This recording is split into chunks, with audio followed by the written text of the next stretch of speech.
Esta é a história do dia da Rádio Observador. Vamos poder saber quanto ganha o nosso colega do lado? Thank you, President. Honourable members, the adoption of the Directive on Pay Transparency will benefit all workers and all businesses in Europe.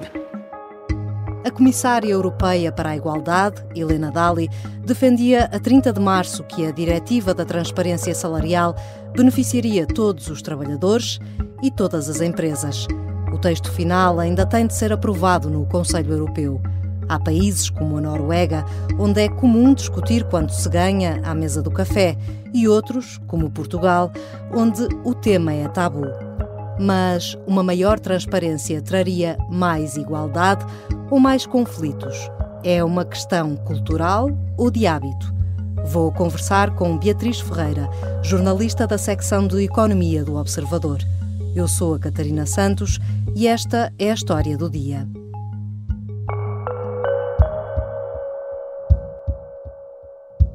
Olá, Beatriz. Olá, Catarina.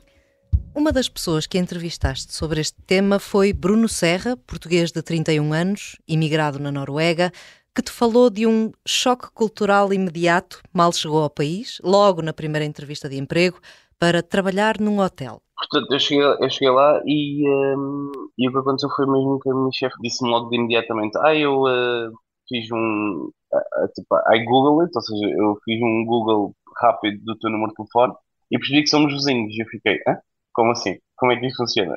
E depois percebi que na Noruega o sistema é muito simples. Conta-nos mais sobre a experiência do Bruno. Sim, o Bruno está na Noruega há cerca de 4, 5 meses. Ele primeiro começa a trabalhar num parque de campismo, de glamping, e depois vai a uma entrevista de emprego para um hotel. E o primeiro choque dele é na primeira entrevista, em que ele percebe que, de facto, a partir de um número de telefone e de um nome, é possível chegar a uma morada de residência, porque essa informação está disponível online, uma espécie de um diretório online, onde é possível chegar a essa informação.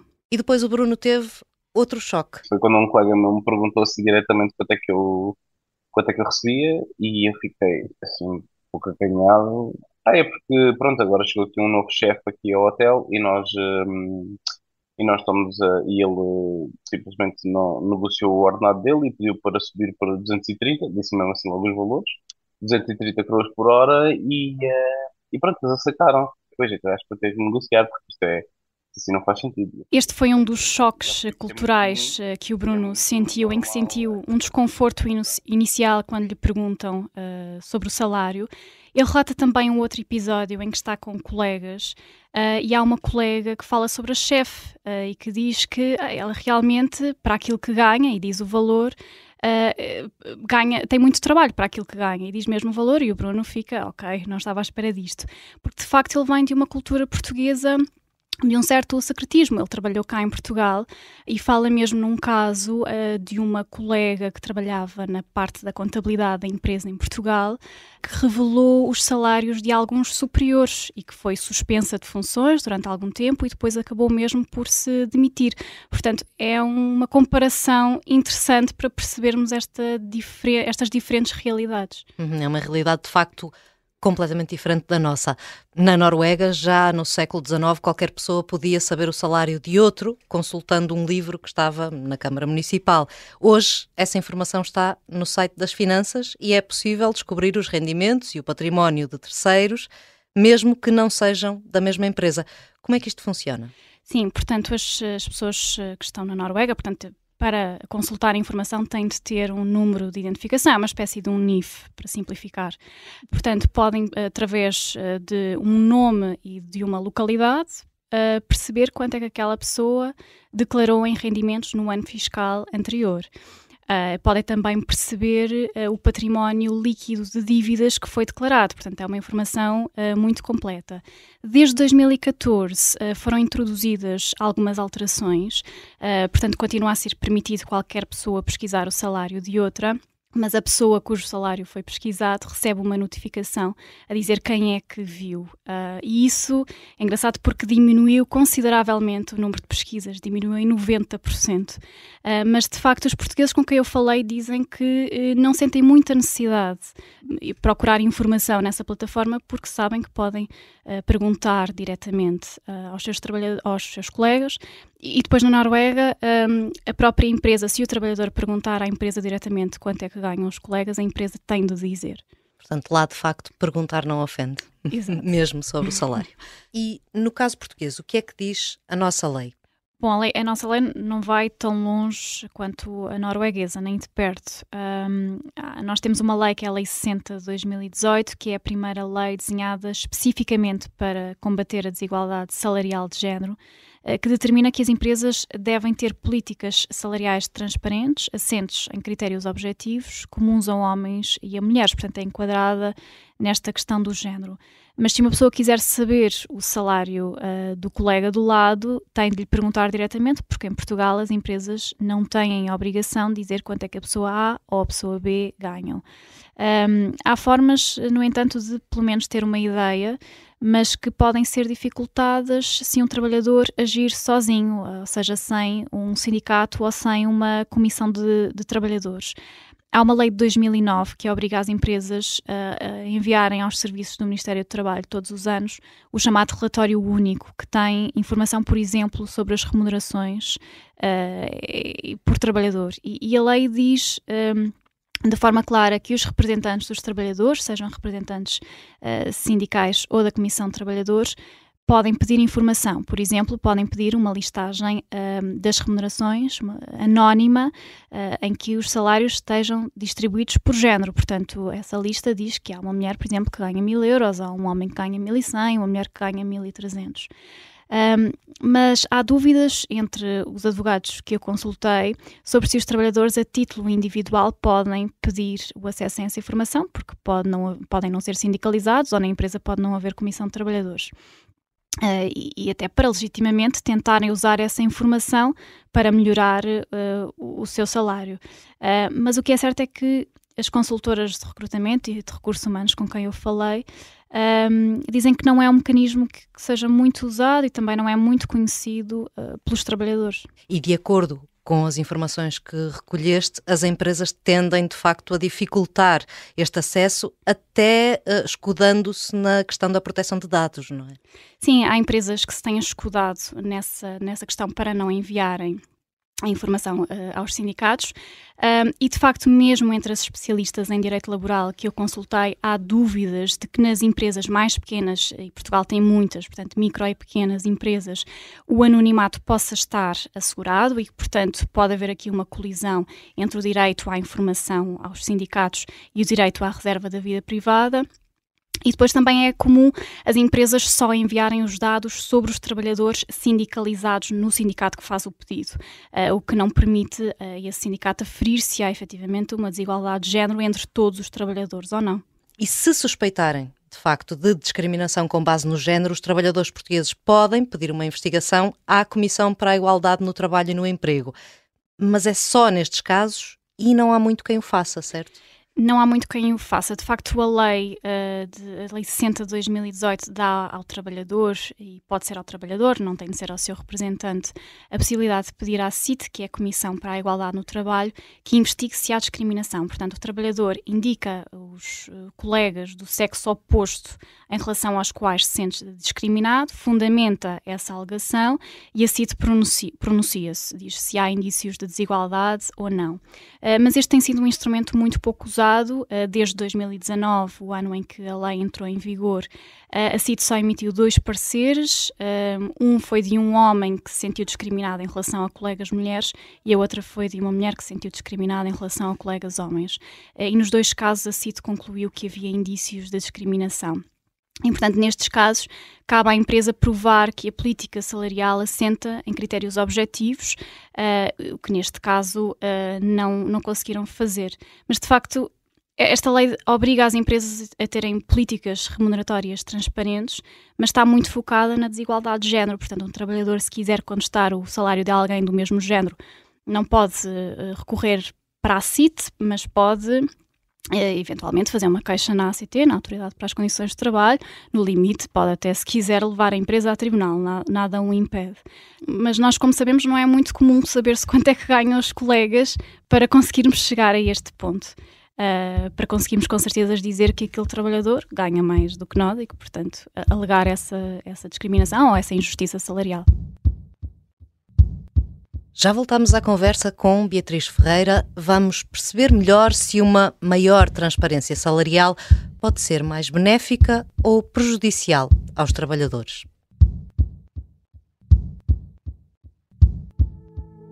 Esta terça-feira fica disponível o 5º episódio do podcast O Sargento na Cela 7. A Operação Mar Verde vai começar. A frota portuguesa está ao largo de Conakry, pronta a atacar. Mas rapidamente o plano descamba entre deserções e alvos não encontrados. Será que vão conseguir libertar os prisioneiros de guerra portugueses? Entre eles está António Lobato, aviador, por aquela altura já há 7 anos em cativeiro. O Sargento na Cela 7 é uma série em podcast, disponível no site do Observador e nas habituais plataformas. Estamos de regresso à conversa com a jornalista do Observador, Beatriz Ferreira.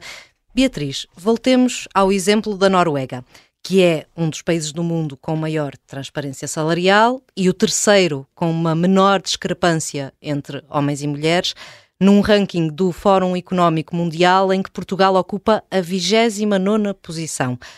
Pelos vários testemunhos que recolheste, podemos concluir que uma coisa leva necessariamente à outra ou nem por isso? Bom, eu acho que ajuda, não é? Quando tens uma lei que aponta para essa transparência, a sociedade acaba por se adaptar. Mas, de facto, na Noruega é também uma questão muito cultural e histórica, que já está muito enraizada na sociedade. Por cá também é uma questão cultural o contrário, não é? A questão do secretismo. Mas um especialista em psicologia social com quem eu falei, o professor Henrique Duarte, diz que não podemos ver a questão só de uma perspectiva cultural, porque isso adiciona um elemento muito determinista à equação, quase que como se fosse uma inevitabilidade, este secretismo, e de facto não é. Mas as empresas de recursos humanos e de recrutamento com quem eu falei consideram que a transparência total, como por exemplo existe na Noruega, iria trazer conflitos internos que eles acham que os trabalhadores não iriam compreender. Há mesmo uma especialista, portanto uma consultora de recursos humanos, que diz que os especialistas de recursos humanos compreendem muito bem as diferenças salariais entre um júnior e um sénior, mas os trabalhadores não. E, de facto, em Portugal as regras não são muito claras, as regras de formação de um salário, porque há critérios objetivos, como, por exemplo, as qualificações, se tem um mestrado, se tem uma licenciatura, a experiência profissional, se tem 20 anos ou se chegou agora ao mercado de trabalho, mas depois há outros fatores mais subjetivos e que para as empresas são mais difíceis de explicar perante um trabalhador ou perante, por exemplo, a CIT, porque há, por exemplo... um trabalhador, por exemplo, que a empresa goste muito, pode receber uma proposta salarial de outra empresa e a empresa em que ele está pode querer cobrir essa proposta. Portanto, aí logo pode aumentar o salário em relação aos seus colegas. E depois há também questões da própria conjuntura, da própria lei da oferta e da procura. Neste momento há setores que estão a passar por uma grande escassez de mão de obra, escassez de talento, por exemplo, o setor tecnológico, por exemplo, a construção civil também. No caso do setor tecnológico, as empresas em Portugal estão a concorrer neste momento, por causa do trabalho remoto, com empresas estrangeiras que oferecem melhores salários e permitem que o trabalhador fique em Portugal. E, portanto, isso faz com que as empresas em Portugal, uma estratégia possa ser aumentar os salários que estão a oferecer. E isso faz com que, por exemplo, um trabalhador que esteja agora a entrar nessas empresas possa ter um salário superior ao outro que já lá está há mais anos na mesma categoria. E, portanto, há aqui várias formas de olhar para a questão e vários critérios que influenciam um salário. E há também vários estudos internacionais sobre esta matéria, mas que também não são unânimes quanto aos resultados de uma política mais transparente, não é? Sim, os estudos dizem que, no fundo, Pode haver vantagens, mas também desvantagens.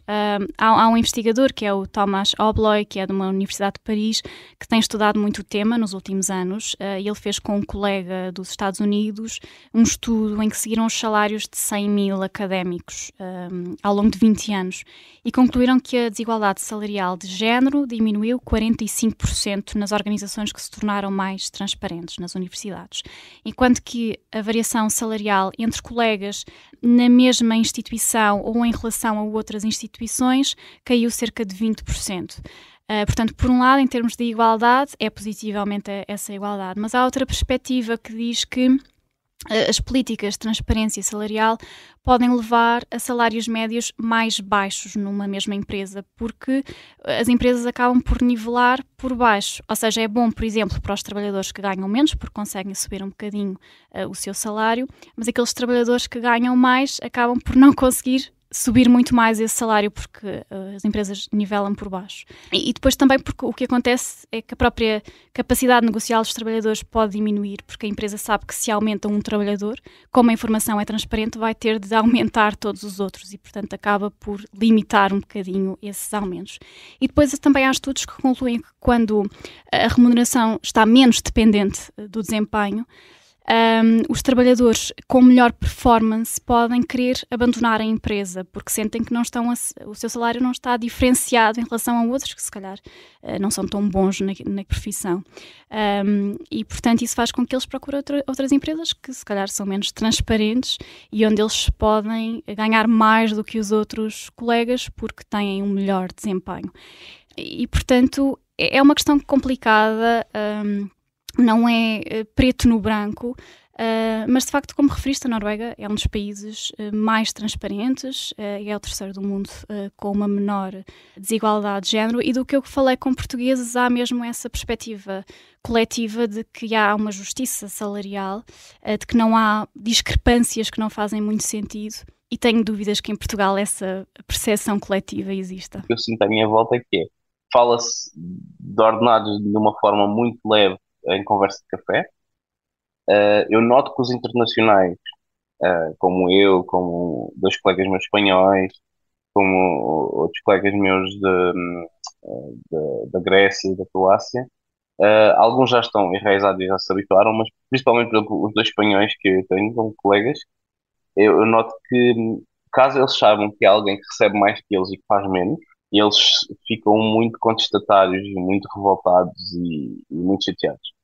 E eles próprios, que é engraçado, ou seja, não é só Portugal, eles próprios de Espanha, não têm muita coragem de confrontar a chefe com essa informação. E ouvimos agora aqui precisamente o imigrante Bruno Serra a contar como na Noruega colegas de outros países têm mais pudor em confrontar os chefes.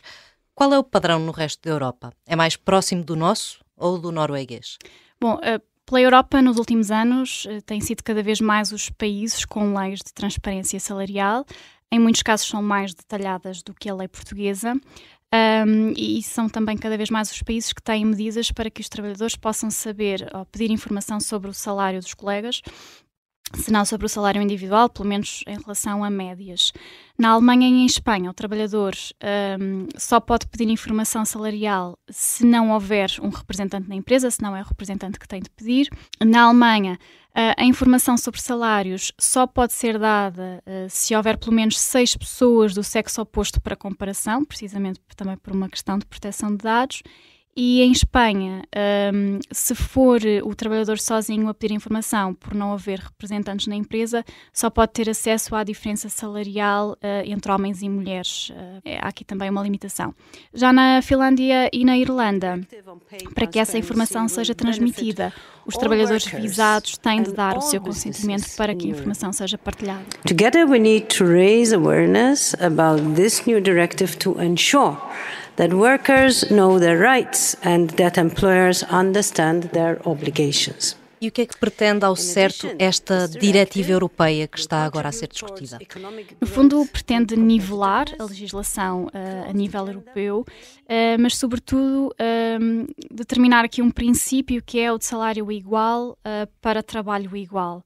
E o entendimento dos defensores desta diretiva é que estas políticas podem beneficiar as empresas porque conseguem reter mais talento e a reputação também é melhorada. Porque é de sublinhar que esta diretiva, que ainda tem de ser aprovada no Conselho da União Europeia, portanto ainda não é um texto final, mas não propõe uma transparência salarial como a que existe na Noruega. Portanto, não chega a esse ponto.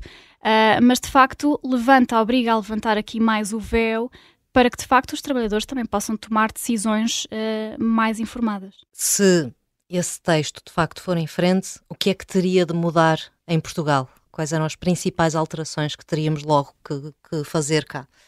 Sim, há uma alteração que é os recrutadores, portanto, numa entrevista de emprego, não podem perguntar ao candidato qual é que é o seu histórico salarial. Isso que é muito comum nas empresas em Portugal.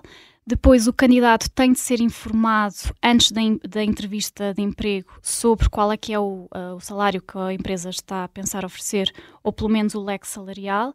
Não tem necessariamente de ser no anúncio de emprego, pode informá-lo antes da entrevista, uma chamada telefónica, por exemplo. Depois, a diretiva também é mais clara do que a lei portuguesa no acesso à informação, porque diz especificamente que tanto os trabalhadores como os representantes podem aceder à média salarial por género para a mesma categoria. E depois também os países vão ter de proibir as cláusulas nos contratos que atualmente proíbem os trabalhadores de partilhar salários, não é? De partilhar os seus salários, divulgar a informação. E depois também vai obrigar a um reforço da fiscalização deste tipo de leis. Portanto, pode de facto tornar-se mais fácil saber quanto é que ganha o nosso colega ao lado. Se não saberes exatamente quanto, pelo menos teres uma ideia de, para a tua categoria, saberes mais ou menos e por género, portanto, para homens e mulheres, teres uma ideia de quanto é que a empresa está a pagar. Obrigada, Beatriz. Obrigada. Beatriz Ferreira é jornalista da secção de Economia do Observador. Esta foi a história do dia. Este episódio contou com o apoio à produção do jornalista Manuel Rocha Leite. A sonoplastia é do Artur Costa. A música do genérico é do João Ribeiro. Eu sou a Catarina Santos. Até amanhã.